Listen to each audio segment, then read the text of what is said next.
Hi, this is Kate from Izzalicious Designs. Today I thought I'd show you the 3 ways I do a magic ring. There are a lot of comments where people say, you said this was a hook only design and you're using your loom. And I do use my loom in one instance to show you how to do a magic ring if you're new and you don't know how to do it on your hook.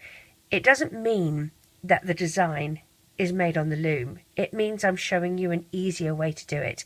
As I said, there are 3 ways. The easiest way to demonstrate how to do one if you're new is to use your loom, and I'm going to show you that way first. So let's say we're doing a magic ring of 6, okay? We're going to have our bands here. There's 6. You're going to take the band to wrap around. You always have one that you start with. If you are using your loom, you make sure your loom is facing away from you. You take your first band and you wrap it once and twice, and I'm doing mine in black so you can see it, okay? And then you're going to poke your hook down the center of that so it pokes out, okay? I'm going to zoom in so you can see this really clearly. You take your first band of the 6 and you put it on the end of your hook and you pull it up through the black band, so it's like that, and then you take the side closest to you, up and over like so. You've made a little knot. That's a little slip knot. Move it around. You can budge that around, okay? Just move it around so that it's to the side of it. You don't want this to be too tight. You don't want to pull this really tightly, and I've seen people do that. Push your hook, leaving this little loop on your hook. Push your hook back down. Grab your next band. Pull it through and reclaim. You now have 3 loops on your hook. Take the middle loop up and over, and then this one up and over to join them together. And again, budge it round. Take your next band after you put your hook through and pull it up through again. And again, you take the middle one up and over and join them together. And this is how you would do a magic ring using your loom. Now, some designs call for a magic ring of 5. Some say a magic ring of 6, 7, 8. It doesn't matter. However many you need for your design is how many bands you would put through on that initial band, okay? So you would take this off and you spread them around so that you have them in a circle, and then if you count, now this band here, that's not a stitch. This is your first stitch, okay? So you have 1, 2, 3, 4, 5, and your 6th stitch is on your hook, okay? So this is how you do a magic ring using your loom, okay? When you go to start for your next round, you push your hook through the first stitch, okay? So that's how we do it on the loom. Now, that is an easy way to show a beginner. It doesn't mean that your design is going to be on the loom. It means I'm showing you an easy way.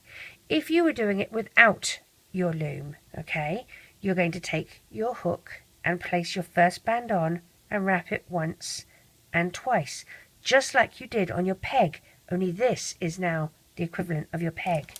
Again, you're going to have 6 bands, 2, 4, 6 for this episode anyway. You're going to put your band on the end of your hook and slide that over so that it's sitting on it, and then you reclaim. Now, you need to have fingernails or be able to hold your little black end cap, okay? If you haven't got fingernails, or you find it tricky, or you've only grabbed 2 instead of 3, use a stitch marker. If you don't have a stitch marker, you could use a C-clip, an S-clip, a paper clip, a safety pin, a bobby pin, anything like that works. These ones I particularly like because they lock into place and you don't lose your stitch. So I am very fond of these, and these are a clover stitch marker. They're very cheap, they're not expensive at all, and they're worth having. So once you put your first band through, you can actually use a stitch marker to go through the 3 little loops, okay, of your end cap, and then again you're going to put one over the other like that. Then you have to put your hook, okay, through the 3 little loops again and pull back your second stitch or second band. Keep it on your hook, one over the other, and pull through. Go back through your 3 little bands and pull your third one through. The middle loop goes over the first, and then you go through again and join them. Now you'll notice that the center of this magic ring will be smaller than the one we did on our loom, because the peg makes that a little wider. Now what you'll sometimes see when we're going fast is that we literally just pull it through both those loops like that. Okay, when you get to the point that you can actually hold this, you can take that away and just pull your band through, and then it goes through both those loops. Push it back in for the 6th stitch and pull it through. So when you are a little bit more comfortable with your magic rings, you don't need to use a peg. You can see clearly what you're doing. Sometimes it's a bit difficult to see because you're using the same colour bands, so you wouldn't normally have a black band there.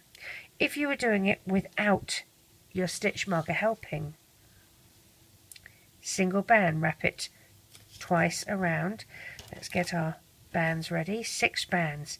You put the first one through, pinch the end cap that you've made, and one over the other, and then back through. And this is what you tend to do as you get a little better. You don't use anything to help you. You push it through, and you really sort of just use your fingers to pull that little end cap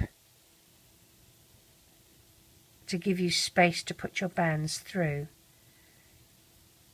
So this is the 3 ways. As I said, you don't have to use a loom. I just did it to make it easy to demonstrate what we're doing. Now some people will call this a magic circle, a magic ring, a magic loop, but this is effectively what we're doing. And there's 3 different little ways that you can do it. Do whichever makes you feel comfortable. Take care.